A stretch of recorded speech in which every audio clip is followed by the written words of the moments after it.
প্রচারিত হবে সন্ধে ৭টার স্থানীয় বাংলা সংবাদ। আসসালামু আলাইকুম। সন্ধে ৭টা বাংলাদেশ বেতার ময়মনসিংহ স্থানীয় খবর পড়ছি মোহাম্মদ মঞ্জুর এলাহি সৌরভ।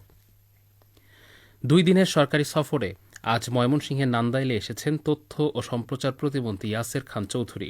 আজ বিকেলে নান্দাইলের চণ্ডীপাশা সরকারি উচ্চ বিদ্যালয় মাঠে প্রধান অতিথি হিসেবে উপস্থিত থেকে তথ্য ও সম্প্রচার প্রতিমন্ত্রী উপজেলা পর্যায়ে প্রাথমিক বিদ্যালয় গোল্ড কাপ ফুটবল টুর্নামেন্টের ফাইনাল খেলা ও পুরস্কার বিতরণী অনুষ্ঠান উদ্বোধন করেন।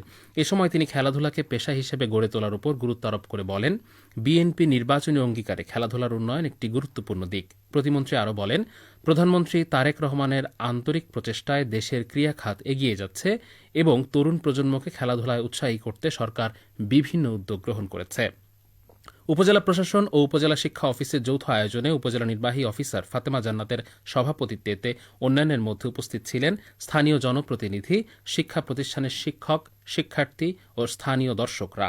এছাড়া অন্যান্য কর্মসূচির মধ্যে ছিল পল্লী বিদ্যুৎ সমিতি নান্দাইল টিম এবং সড়ক ও জনপথ অধিদপ্তরের কিশোরগঞ্জ টিমের সাথে মতবিনিময় সভায় যোগদান এবং নান্দাইল উপজেলা বিএনপির কার্যালয়ে উপজেলা বিএনপির বর্ধিত সভায় যোগদান।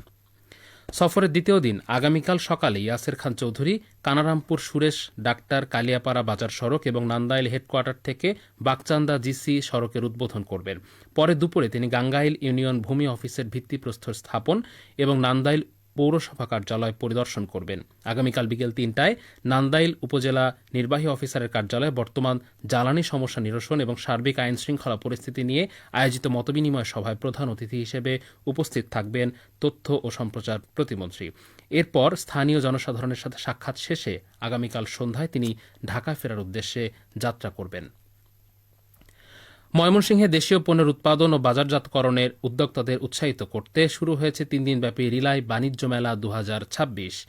আজ সোশ্যাল ডেভেলপমেন্ট ফাউন্ডেশন এসডিএফ এর আয়োজনে নগরীর জয়নুল আবেদিন পার্কের বৈশাখী মঞ্চে এ মেলার উদ্বোধন অনুষ্ঠিত হয়।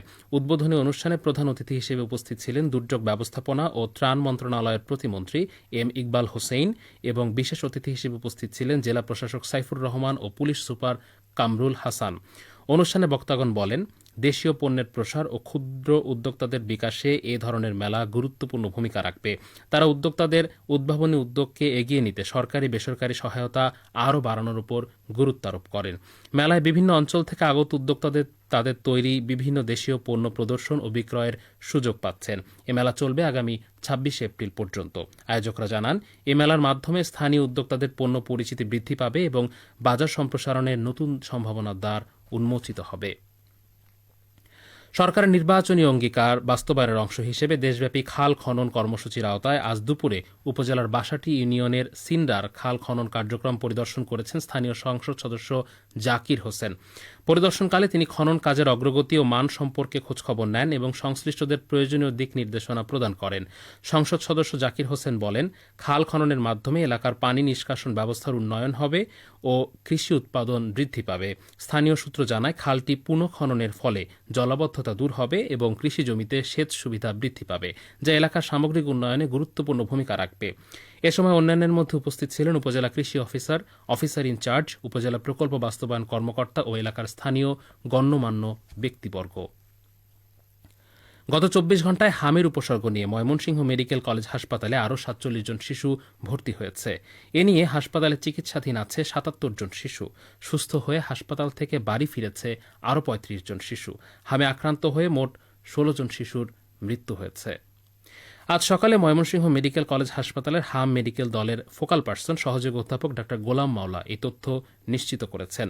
তিনি বলেন, গত ১৭ মার্চ থেকে আজ সকাল পর্যন্ত হামের উপসর্গ নিয়ে মোট ৯৯৫ শিশু ভর্তি হয়েছে। হাসপাতালের সহকারী পরিচালক প্রশাসন ডা মোহাম্মদ মাইনুদ্দিন খান বলেন, ৩টি মেডিকেল টিম গঠন করে হাম আইসোলেশন ওয়ার্ডে চিকিৎসা কার্যক্রম পরিচালনা করা হচ্ছে। হাম প্রতিরোধে শিশুদের অভিভাবকদেরও সচেতন থাকতে হবে।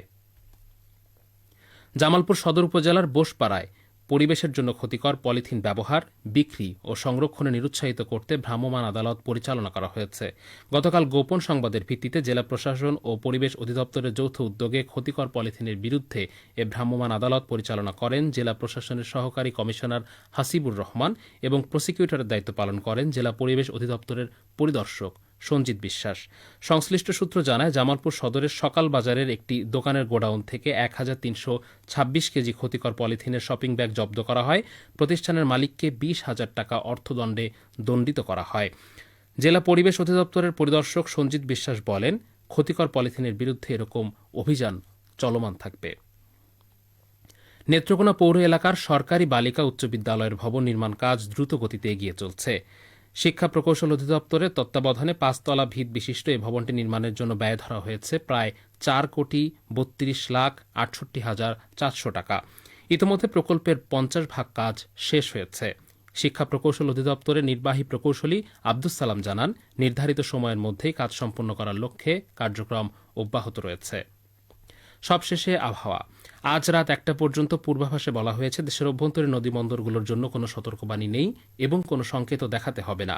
এদিকে আজ ময়মনসিংহ ও এর পার্শ্ববর্তী এলাকায় তাপমাত্রা ছিল সর্বোচ্চ 34.2 ডিগ্রি এবং সর্বনিম্ন 26.6 ডিগ্রি সেলসিয়াস। সন্ধ্যা 6টায় বাতাসের আর্দ্রতা ছিল 79%। আজ এখানে সূর্য অস্ত গেছে 6টা 24 মিনিটে এবং আগামীকাল সূর্য উঠবে ভোর 5টা 28 মিনিটে। খবর শেষ হলে আমাদের পরবর্তী স্থানীয় খবর প্রচারিত হবে আগামীকাল সকাল 9টা 5 মিনিটে। শ্রোতাবন্ধু, প্রচারিত হল সন্ধে 7টার স্থানীয় বাংলা সংবাদ।